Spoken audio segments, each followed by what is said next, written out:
एक छोटा सा प्रयास है मेरा, मैंने जो चीजें समझी हैं, मैंने कुछ भी पढ़ के नहीं सीखा, ध्यान से, साधना से, गुरु कृपा से। और एक बात और बता दूं, अध्यात्म की दुनिया में पढ़ाई का कोई महत्व नहीं है। वैसे तो इस दुनिया में ही पढ़ाई का कोई महत्व नहीं है। पढ़ाई और समझ, अगर बिना पढ़े समझ पैदा हो गई है, समझ, मैं आपको बता दूं, यहां कहानियां सुन सुन के लोगों को मजा बहुत आता है, प्रवचन सुन सुन के। अगर बिना पढ़े किसी को समझ पैदा हो गई है तो बहुत है। मैं एग्जांपल दे देता हूं आपको, कबीरदास जी कुछ भी नहीं पढ़े, ना वेदांत पढ़े हैं, ना उपनिषद पढ़े हैं, पढ़े ही नहीं है। रविदास जी पढ़े ही नहीं है। यही तो इस दुनिया का एक बहुत प्यारा खेल है। मोदी जी राजनीति के दुनिया के बादशाह हैं, किसी को डिग्री पता है? अकबर मध्यकाल का महानायक है, किसी को डिग्री पता है क्या? समझ। इसलिए आप कभी कभी बहुत बड़े बड़े विद्वानों को सुनेंगे तो आपको बड़ा मजा बहुत आएगा, लेकिन जब इंप्लीमेंट करने की बारी आएगी, ये अध्यात्म का सारा खेल इसके इंप्लीमेंटेशन को समझने का है। ये प्रभु कृपा है, यहां आप ज्यादा दिमाग मत लगाइए। ये देखिए, पढ़ाई का मुख्य उद्देश्य है समझ का विकास। मालिक कौन? जो मेहनत मस्ती में करता है। मजदूर कौन? जो मेहनत मजबूरी में करता है। मेहनत दोनों को करनी है। M = M+M। मालिक कौन? जो मेहनत मस्ती में करता है। मजा आ रहा है तो जहां आपको मजा आने लगेगा वहां आप टाइम नहीं देखोगे। जिसको पढ़ाई में मजे आने लगेगा वो 12 घंटा 15 घंटा पढ़ेगा ही। जब वो कहेगा मैं 15 घंटा पढ़ता हूं तो सामने वाला को दर्द हो जाएगा, ये 15 घंटा कैसे कोई पढ़ लेगा? उसको मजा आ रहा है, सही कह रहा है वो एकदम सही कह रहा है। 15 घंटा जो कह रहा है तो मजा आया, 15 घंटा पढ़ा तभी तो IAS बना, डॉक्टर बना, इंजीनियर बना। और मजदूर कौन? जो मेहनत मजबूरी में कर रहा है। यहां बहुत विद्वान संगम के किनारे धक्का खा रहे हैं। यही तो बात है, परमात्मा अपने आप को ऐसे साबित करता है पर दुनिया फिर उसे भाग्य का रूप दे देती है। कहती है तो भैया भाग्य की बात है। भैया भाग्य सिर्फ बेहोश लोगों का होता है, होश लोगों का कर्म होता है और यज्ञ होता है। मैंने आपको कहा कि ये जो दृष्टा है आपका आज्ञा चक्र, ये दृष्टा है, साक्षी। कर्म कोई और कर रहा है, ये उसको होते हुए देखेगा। आचार्य रजनीश इसी को बार बार कहते हैं, साक्षित्व साक्षित्व साक्षित्व। तुम साक्षी हो, तुम कर्ता नहीं हो। वो बार बार इस बात को कहते हैं। कर्ता बनने के चक्कर में मनुष्य परेशान है। इस लाइन को नोट कर लीजिए, कर्ता बनने के चक्कर में मनुष्य परेशान है। कीमती चीज है, समय से ज्यादा कुछ भी कीमती नहीं है, क्योंकि समय लौट नहीं सकता। दुनिया में जो चीजें लौट नहीं सकती जाने के बाद, बस वही कीमती हैं, और उनमें से एक है समय। लेकिन बड़ा दुर्भाग्य है कि बहुत कम लोग समय को बड़ा कीमती मानते हैं। एक समय था, मुझे भी ये नहीं पता था कि समय इतना कीमती है, समय इतना इंपॉर्टेंट है। T = T+T। तमन्ना = त्याग प्लस तपस्या। कोई शॉर्टकट है ही नहीं, है ही नहीं। T = T+T। तमन्ना = त्याग प्लस तपस्या। कोई शॉर्टकट है ही नहीं। आप देखोगे ना, जितने सफल लोग हैं उनकी एक कहानी। क्यों कहानी? इसलिए है कि संघर्ष सफलता की नींव है। मैं इस लाइन को फिर से दोहराऊंगा, संघर्ष सफलता की नींव है, बशर्ते आपको समझ में आती हो, आपको मजा आता हो। अगर आपको संघर्ष समझ में नहीं आ रहा और आप रो रहे हो, अगर यौवन शक्ति, युवा शक्ति की दवा खाके ही शक्ति आती तो ये बेचारे मजदूरों की वाइफ तो कब का भाग गई होती। वो तो भागने को तैयार नहीं है। संघर्ष अगर समझ में आ रहा है, समझ में, और मजा आ रहा है। राम जी अपने घर से निकले। आप जिस मत, जिस संप्रदाय को मानने वाले हैं, हर मत, हर धर्म, हर संप्रदाय में बड़ी बड़ी हस्तियां हैं। आप अपने मत, अपने संप्रदाय की एक बहुत बड़ी हस्ती की फोटो निकाल लीजिए, उनका जीवन चरित्र पढ़िए। मैं बार बार कहता हूं बायोग्राफी, ऑटोबायोग्राफी पढ़ने के लिए। सफलता का जो नींव है वो है संघर्ष, लेकिन शर्त यही है कि संघर्ष समझ में आना चाहिए, संघर्ष में मजा आना चाहिए। राम जी घर से निकले 14 साल के लिए, और जब लौटे तो प्रभु राम बन चुके थे। कोई रास्ता है ही नहीं। अमिताभ बच्चन जी को बॉलीवुड के डायरेक्टर ने लेने से मना कर दिया था। वो आदमी आज तक सुपरस्टार है। उनके बेटे को संघर्ष नहीं करना पड़ा। ठीक है, वो भी अच्छे एक्टर हैं, लेकिन जो मुकाम पिता का है वो बेटे का नहीं है। क्यों? क्योंकि संघर्ष गायब है। सचिन तेंदुलकर साहब, संघर्ष करना पड़ा, बैंकर। जो मुकाम तेंदुलकर जी का है वो अर्जुन तेंदुलकर का नहीं है। क्यों? वो संघर्ष गायब है। ऐसे मैं आपको हजारों हजारों एग्जाम्पल दे सकता हूं। राहुल गांधी जी हैं, युवा अवस्था में संघर्ष नहीं किया, अब कर रहे हैं। सफलता के लिए संघर्ष अनिवार्य है। आप एक शहर से दूसरे शहर पैदल नहीं गए होंगे, वो देश का कोना कोना छान मारे पैदल। तो पहली बात, इस नए साल पर एक चीज गांठ बांध लेनी है कि संघर्ष का वर्ण करना है। वसुधा का नेता कौन हुआ, भूखंड विजेता कौन हुआ, अतुलित यशक्रेता कौन हुआ, नवधर्म प्रणेता कौन हुआ?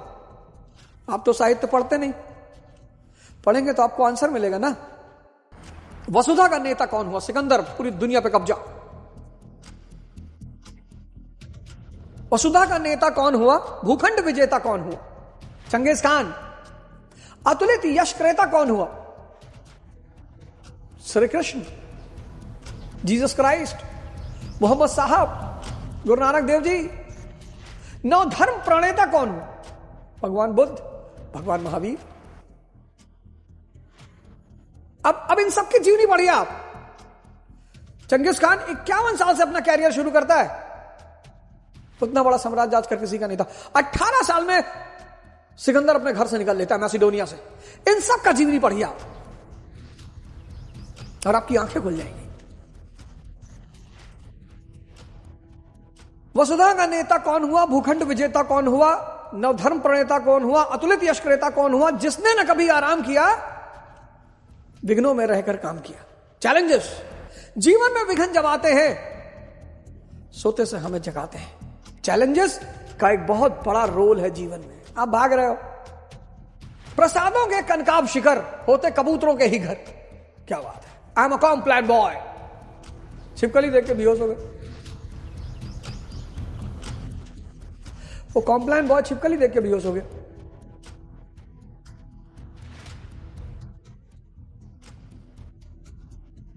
संघर्ष।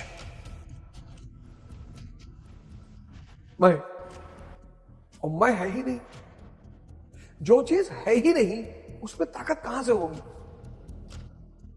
फिर आप कहोगे एक चीज जो अक्सर लोगों को खाती है कि बुरे लोग उन्नति क्यों करते हैं।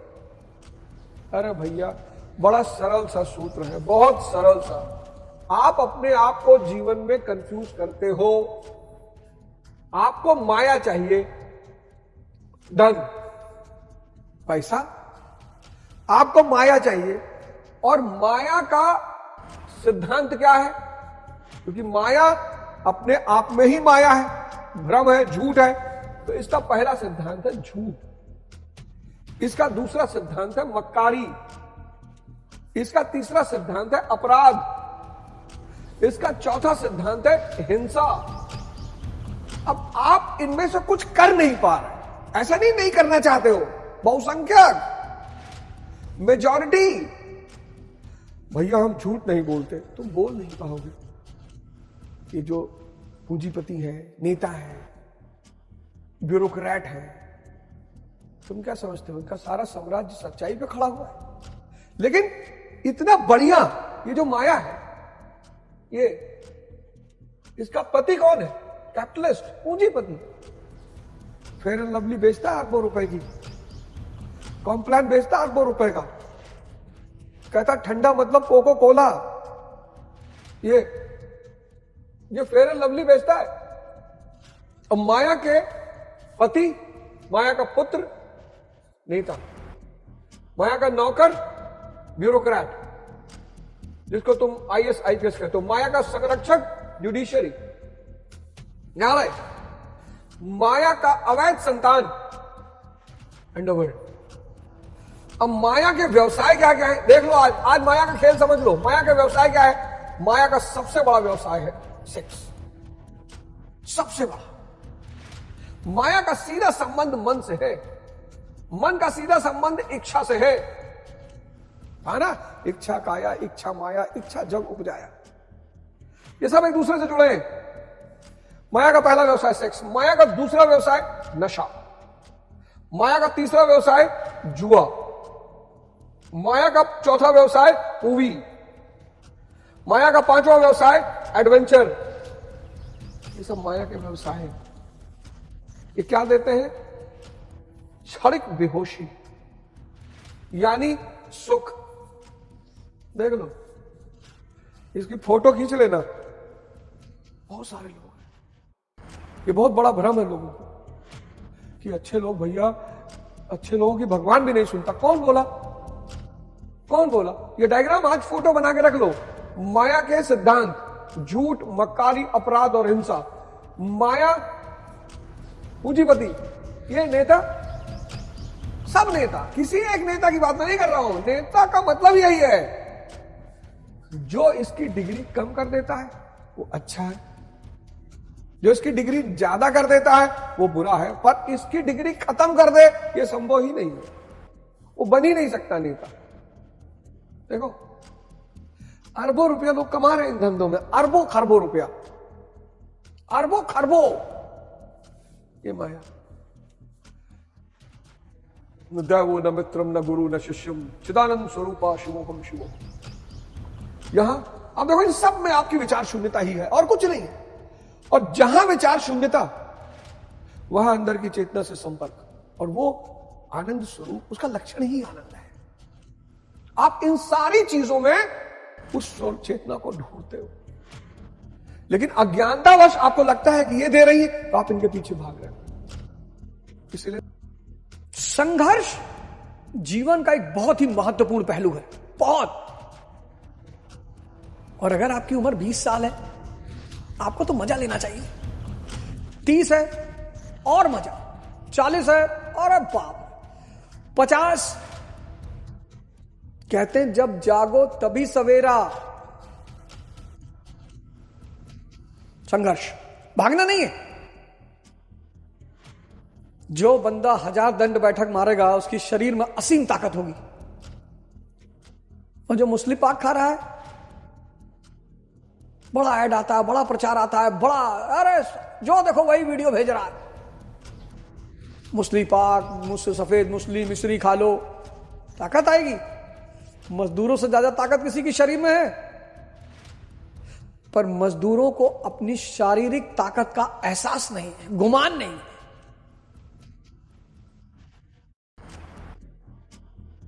मजदूरों को अपनी शारीरिक ताकत का एहसास नहीं है, गुमान नहीं है मजदूरों के पास। और जब जब मजदूरों को अपनी शारीरिक ताकत का एहसास हुआ और गुमान हुआ, तो बड़ी बड़ी घटनाएं घटी दुनिया में। French revolution,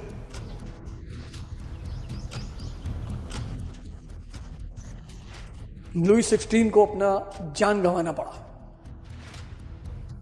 Russian revolution, tsar Nicholas second को अपनी जान गंवानी पड़ी।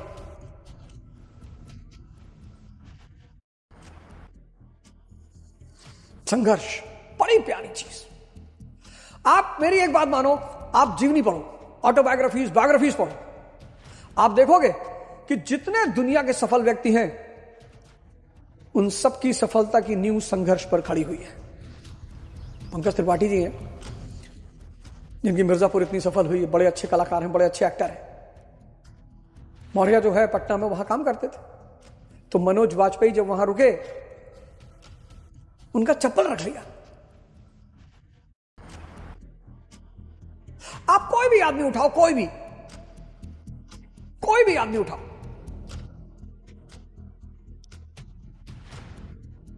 अगर आप लखनऊ में रहते हो तो आपके लखनऊ में एक ग्रुप ऑफ कॉलेजेस है, एसआर कॉलेजेस। उसके जो मालिक हैं माननीय पवन सिंह चौहान जी, एमएलसी हैं। आप उनसे मिलना कभी, उनके बारे में, उनके जीवन के बारे में पूछना, आप हतप्रभ रह जाओगे। अगर भारतीय जनता पार्टी कभी किसी नए उम्मीदवार को मुख्यमंत्री बनाने की सोचे और योगी जी को सेंटर में ले आए, तो पवन सिंह चौहान जी एक बहुत अच्छे कैंडिडेट हैं। ब्रजेश पाठक जी सरल, सदैव तत्पर, सरल, सदैव तत्पर। उनकी जीवनी आप सुनिए, जाके उनसे बात करिए, उनके संघर्ष की गाथा सुनिए। और अगर आपको मौका मिल जाए, किसी भी व्यक्ति, मैंने कहा ना राहुल जी ने जवानी में संघर्ष नहीं किया, अब कर रहे हैं, करना ही पड़ेगा। सफलता की नींव है संघर्ष। तो पहली बात, संघर्ष से नहीं भागना है, लेकिन मजदूरों की तरह संघर्ष नहीं करना है। किसी भी दिशा में बहे जा रहे हैं, रोए जा रहे हैं, भाग्य को कोसे जा रहे हैं, परिवार को कोसे जा रहे हैं, भगवान को कोसे जा रहे हैं ना।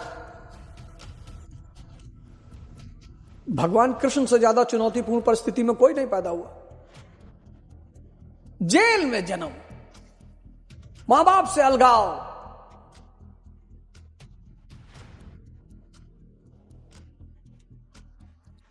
जेल में जन्म, मां बाप से अलगाव, बचपन से चुनौतियां,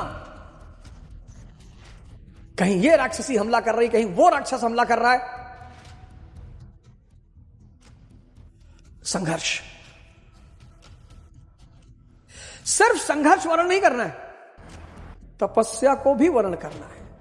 हम जब क्लास 11th में थे तो हमारे एक साथी दिल्ली आए,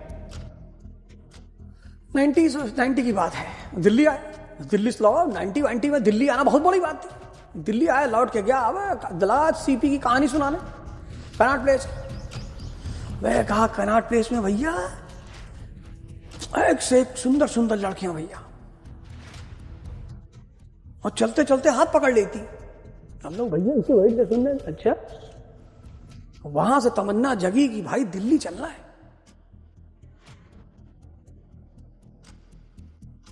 दिल्ली चलना है तो कैसे आए? तो भाई ये हुआ कि भाई इंटर खत्म हो तो कोचिंग के चक्कर में चला जाए। सचदेवा न्यू पीटी कॉलेज, सब उसी का नाम था। आए 3 दिन टहले दिल्ली में, कहीं कोई मिलने वाला ही नहीं। लौट के गए तो जिस भाई साहब ने कहानी सुनाई थी, उन्होंने पूछा, वो तो जानता ही था सच्चाई, उसने पूछा कहा भाई मजा आया सीवी में? मैंने कहा आधी बात बताते हो गुरु, पूरी बात क्यों नहीं बताते हो? कहा क्या हुआ? अरे मैंने कहा एक लड़की है, उसने तो गले ही लगा लिया। कहानियों पे मत जाओ। अपना जीवन बनाना चाहते हो तो खुद किताबें पढ़ो। दुनिया में मनुष्य की सबसे बेहतरीन दोस्त हैं किताबें। पहला स्थान उनका है, उससे बेहतरीन दोस्त कोई हो ही नहीं सकता। और दुनिया में सबसे बड़ी ताकत है ज्ञान, उससे बड़ी कोई ताकत नहीं। कबीरदास जी जुलाहा है, संत रविदास जी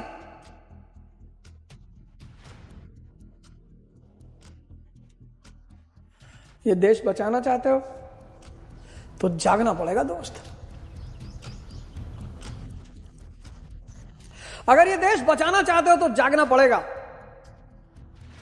और जम के न्यू ईयर मनाओ। इस दुनिया में जितने धर्म हैं, जितने त्योहार हैं, सब कुछ अपने ही हैं, सब मनाओ। नवरोज मनाओ, होली मनाओ, दिवाली मनाओ, रक्षाबंधन मनाओ, कजरी तीज मनाओ, जितने त्योहार हैं संसार के सब मनाओ। मैं मजा लेने में किसी से क्या पूछना। एक मेरे दोस्त है, उनका लड़का मिशनरी स्कूल में पढ़ता है, मैसेज किए हमको कोई न्यू ईयर का मैसेज ना भेजे। मैंने कहा अच्छा, वो जो अपने लड़के को पढ़ा रहे हो मिशनरी स्कूल में, निकलवा लो, डबल स्टैंडर्ड मत पालो जिंदगी में। किसी संस्कृत मठ में नाम लिखा दो। ना जानते हो तो हम बताएं, एप्पल का फोन लिए घूम रहे हो, कह रहे हो न्यू ईयर नहीं मनाएंगे, पटक दो। और पटकने क्या जरूरत है, हमें दे दो।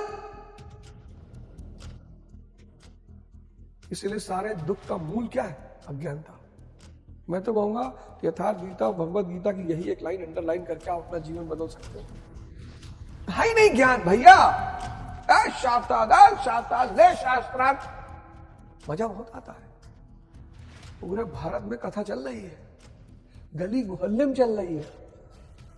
और जितना ज्ञानी व्यक्ति होगा, जितना जानकार, ज्ञानी नहीं, जितना जानकार होगा, रामकृष्ण परमहंस बोलेंगे आपको अच्छा ही नहीं लगेगा। रामकृष्ण परमहंस बोलेंगे आपको अच्छा ही नहीं लगेगा, क्योंकि वाक पटुता नहीं है। लेकिन स्वामी विवेकानंद बोलेंगे तो आपको अच्छा लगेगा। अब रामकृष्ण परमहंस जागृत है, लेकिन उनकी बोली आपको अच्छी नहीं लगेगी। इसलिए हर उस आदमी की जो बोली आपको अच्छी लग रही ना, वो भी हो सकता है नशा क्रिएट कर रही हो, मजा बहुत आ रहा हो, हाँ यार बहुत सही, बहुत बढ़िया, लेकिन आपके व्यक्तिगत जीवन में कोई परिवर्तन ना हो रहा है अगर, तो आप किसी को भी सुन रहे हैं, आप बेकार है।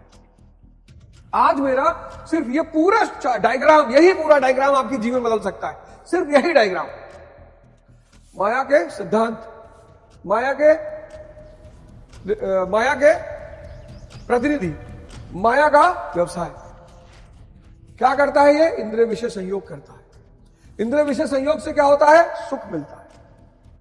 कोई पागल है भाई साहब? जो जो दवाई ढूंढी जा रही है सेक्स की टाइमिंग बढ़ाने के लिए, जबकि भारतीय संस्कृति का जो शब्द है वो मैथुन है। बड़ी रहस्यमयी प्रक्रिया है मैथुन। स्त्री और पुरुष की जो डिमांड है वो बहुत अलग अलग है।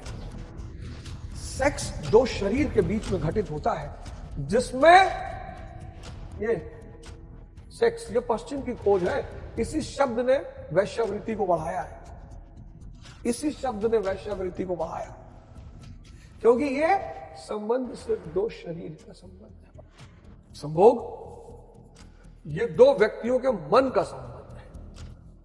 मैथुन ये बड़ी रहस्यमयी प्रक्रिया है, सिर्फ तांत्रिक ही जानते हैं। अब तो सिर्फ तांत्रिक जानते हैं, इसलिए विवाह तंत्र का हिस्सा है। ये दो चेतनाओं का मिलन है, बहुत गहरी क्रिया है, और इसका परिणाम है प्रेम।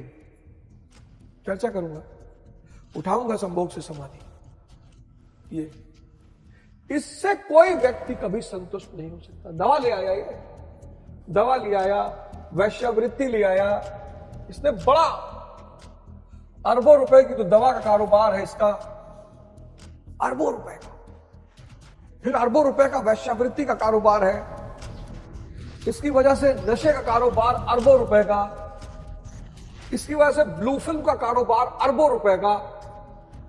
आप सुन चाहे जितना अच्छा लो, आप सुन कितना भी अच्छा लो, एक से एक कथावाचक इस देश में है जो बोलते हैं तो आदमी बेहोश हो जाता, मगन, उनकी वाणी में इतना जादू है।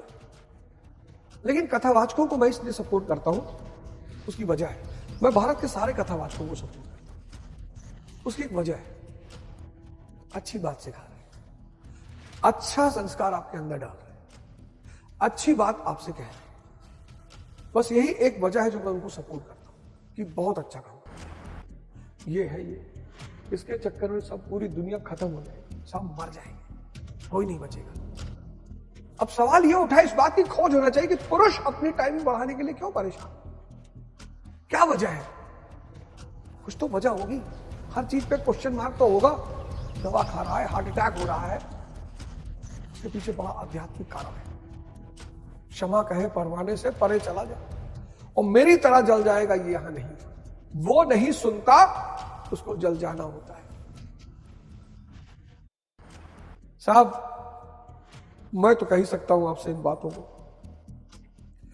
मतलब जितने दुनिया में आप बुरे कर्म मानते हो हैं, जितने, उसमें 10 और ऐड कर दो, वो भी किए मैंने। मतलब मानो दुनिया में इंसान की नजर में 100 बुराई, तो आप 10 और ऐड कर दो, 110। तभी तो गोंडा वाले हमारे परिचित मित्र, साथी, संगति, दोस्त कहते हैं यह दिन भर गांजा पिए पड़ा रात में, ये गीता पढ़ी है। वो गलत नहीं कह रहा वो व्यक्ति, वो बहुत सही कह रहा है, वो गलत नहीं कह रहा। अरे जानी थे भैया, जानी थे, राह वो गलत नहीं है। तुलसीदास जी बनारस में धर्म पे चर्चा कर रहे थे, उनके गांव में कुछ लोग आए, कहीं नहीं तुलसिया निष्काम। क्योंकि अब निष्काम क्या है, आपने देख लिया कर्ता को, आप पीछे हो गए, आपने कर्ता को देख लिया साहब। आपका जो भ्रम था कर्ता होने का, वो टूट गया कि मैं करूंगा, मैं तो साक्षी हूं। निष्कर्म कर्म, क्या सिद्धांत है निष्काम कर्म। एक श्लोक में 4 बातें, यज्ञ, कर्म, दैवी संपद और निष्काम कर्म।